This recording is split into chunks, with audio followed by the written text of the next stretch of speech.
ఇప్పటిదాకా అమ్మవారిని అయ్యవారిని వివాహానికి ఒకటిగా కుదిర్చి వేదిక పైన చేర్చుకున్నాం. వచ్చినటువంటి అల్లుడిగా భావించినటువంటి శ్రీమన్నారాయణ స్వరూపుడైనటువంటి రామచంద్రుడికి మరి రాగానే అల్లుడి గౌరవం చేయాలి కాబట్టి పాదాల ప్రక్షాళన చేశాం. బ్రహ్మ కడిగిన పాదాలని మనం ఆయన పాదాలను కడిగేటువంటి మహద్భాగ్యం ఈ రూపంలో కలిగింది. సాక్షాత్తు బ్రహ్మదేవుడు గంగాదేవి యొక్క తీర్థాన్ని ఆయన పాదాలు కడగా ఆ యొక్క మధురమైన క్షణాన్ని మనం చూడలేకపోయాం. కాబట్టి ఇప్పుడు ఆ యొక్క బ్రహ్మదేవుడిగా ఎవరైతే అర్చకుడు ఉన్నాడో ఆ అర్చకుడు బ్రహ్మగా ఉండి ఎవరైతే దంపతులు కళ్యాణం చేయాలని నిర్ణయించుకున్నారో వారి ఇరువురు కూడా సాక్షాత్తు నారాయణుడిని ఆ యొక్క శ్రీమన్నారాయణుని రామచంద్రుని యొక్క పాదాలని సఠారు రూపంలో పాదాలని ఉంచుకుని గంగాదేవిగా ఆ కలశ తీర్థాన్ని మంత్రపూర్వకంగా చేసి చక్కగా మన కళ్ళ ముందు పాద ప్రక్షాళన గావించి ఆ తీర్థాన్ని మన పైన చల్లుకుని మనం పవిత్రులమయ్యాం. తరువాత స్వామికి చక్కగా సుదూర ప్రాంతం నుంచి అలసి సొలసి వచ్చాడు కాబట్టి పెళ్లి పైన వేదిక పైన ఉత్సాహంగా ఉన్నారు కాబట్టి మధువర్గం అనేటువంటి పదార్థాన్ని ఇచ్చి ఉత్సాహం కలిగించాం. ఆ వచ్చిన స్వామికి అల్లుడికి మంచి వస్త్రాలు ధరించి వివాహ మండపంలో కూర్చోమని చెప్పి వస్త్రాలను సమర్పించాం.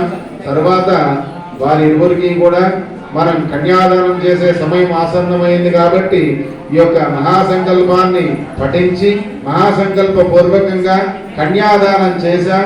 ఓ నారాయణుడా, ఓ రామచంద్రుడా, ఓ అల్లుడా, నీకు మా కన్యని ఇస్తున్నాను. మా కన్య చక్కటి అందమైనటువంటి సౌకుమార్యమైనటువంటి నా కుమార్తెని నీకు ధారపోస్తున్నానయ్యా. ఏ విధంగా ఇస్తున్నాను? కన్యా కనక సంపన్న కనకాభరణైర్యుత దాస్యామి విష్ణవే తుభ్యం బ్రహ్మలోక జిగీషయ.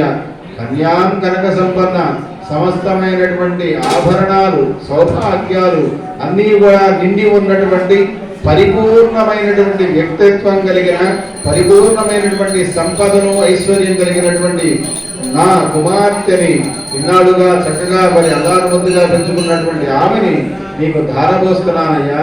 నువ్వు ఎంతో ప్రేమతో నా కుమార్తెని లాలించి పాలించవయ్యా, నా కుమార్తెని చూసుకోవయ్యా అని చెప్పి ఆ యొక్క సమస్తమైనటువంటి సంపద రాసులతో నిండినటువంటి సీతామహాలక్ష్మిని కన్యాదానం చేశాం.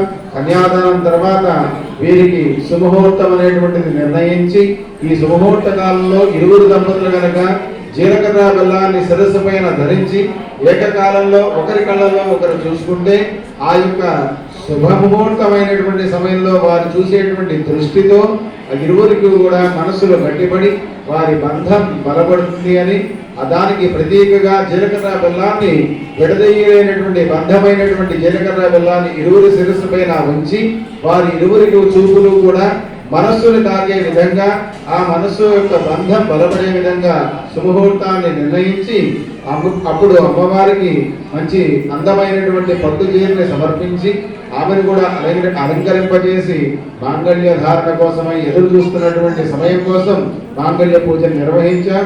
ఇప్పుడు చక్కగా మాంగళ్య ధారణ నిర్వహించి తర్వాత సమస్తమైన సౌభాగ్యాలు ధనధాన్యాలు ఐశ్వర్యాలు కామ్యాలు ఇష్టాలు నష్టాలు కష్టాలు అన్నీ కూడా తొలగిపోయి చక్కటి సంపదలు కలగాలి అని చెప్పి మాంగళ్య ధారణ తర్వాత అక్షతారోపణం చేసుకుని స్వామికి మహామంగళ హారతి ఇచ్చి మన చూపుల్లో ఉండేటువంటి దృష్టి దోషాలు భగవంతుడికి తగలకుండా ఆయనకి మంగళం కలుగుగాక జగత్ రక్షకుడికి చక్కటి రక్ష కలుగుగాక అని చెప్పి ఆ స్వామికి మంగళహారతిని సమర్పించి చక్కగా అందరం తీర్థ ప్రసాదాలు తీసుకుని భోజనాలు కూడా సమయమైంది కాబట్టి మనం త్వరగా ఆ పైపు పరుగులు పెడతాం. ఓం అథ మాంగళ్యధారణ ముహూర్త శుభ ముహూర్తో అస్తు.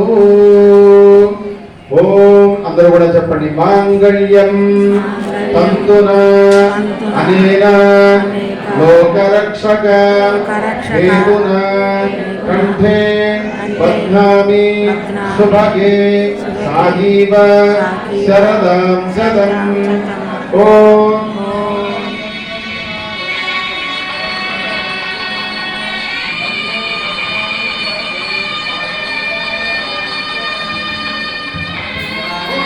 గోవింద గోవింద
ఆదిలక్ష్మి వస్తారు, రోజు వస్తారా?